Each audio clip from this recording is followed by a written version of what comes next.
Hello, and thank you for joining me today. Well, this is the Tuesday, February 27th edition of our video devotionals, and thank you so much for joining us today, and hope your Tuesday is going well. We got a showery day here in central North Carolina. That's okay. Temperatures are up, but we'll take that.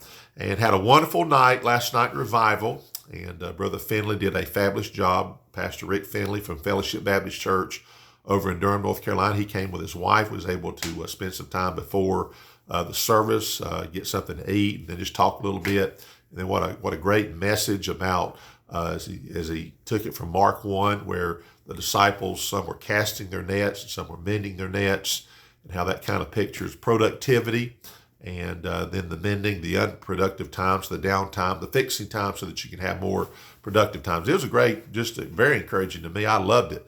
I know other people that told him personally, and some people came up to me and said they really enjoyed it. Had great special music. Now, I'm a little biased, of course. My aunt and her daughter, and then a couple of friends from Amity Hills Baptist Church did a great job singing the specials. Great spirit in the church. Had some preachers visiting and some of their folks. So overall, it was a wonderful night. Great crowd. And so tonight is our last night, and I believe the rain that we have here is going to end about middle of the afternoon anyway. So I don't think the rain is going to be a factor in people coming. So if you're local and you can make it out, I promise you, you'll be blessed to be here. And for some of you that we don't get to spend much time anyway, we'll be glad to see you. But you'll be blessed by the special music and by the preaching for sure, and just our fellowship. All right. Well, our theme this week is using the word countenance. We're going to be in Psalm chapter 4. We're going to read all 8 verses, but our key verse is verse number 6. So again, we appreciate everybody who watches these videos, and we appreciate our interactions, the responses, and certainly as we can pray for folks, let's do that, okay?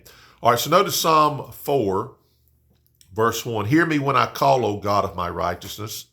Thou hast enlarged me when I was in distress. Have mercy upon me and hear my prayer. O ye sons of men, how long will ye turn my glory into shame? How long will ye love vanity and seek after leasing? Selah.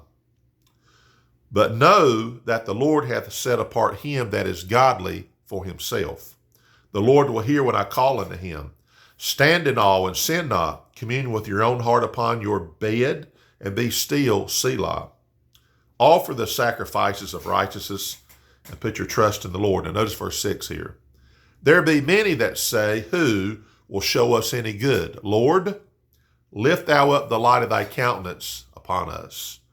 Thou hast put gladness in my heart more than in the time that their corn and their wine increased. And then the last verse, I will both lay me down in peace and sleep, for thou, Lord, only makest me dwell in safety. All right. Wonderful psalm here. It's just basically comes back to the fact that when you know the Lord's in your life, then hey, we're fine. We're going to be good. But it doesn't mean there's not going to be people around us and people that oppose God and oppose us because we're on the side of God, or God's on our side. You understand that. So when I look at verse 6, here's this kind of this mocking, negative, meant to discourage tone. There be many that say, who will show us any good? Well, that's fine.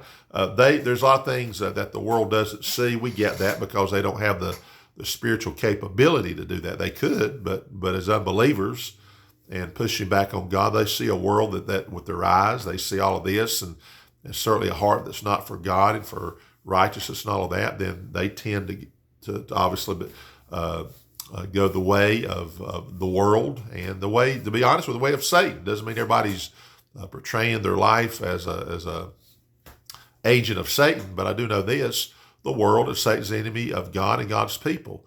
So when we look at this, here's the difference, though.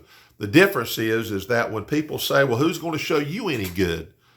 Here's the difference. The Lord, the light of his countenance.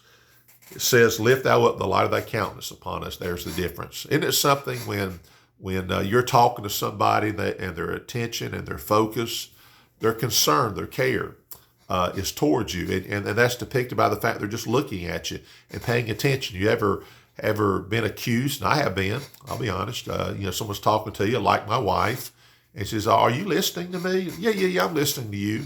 And then she says something, and to be honest with you, I'm halfway somewhere else and halfway here. That's not really the proper thing to do. And I understand that. And I know there's a lot of things going on. Sometimes you have to multitask, as they say. They say men can't do that, and women can. All right, whatever.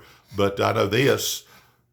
We always want to know that God, He's looking at us and His countenance is toward us. And for me, as a pastor of this church here, the number one at the very top, and nothing is even a close second, is the favor of God.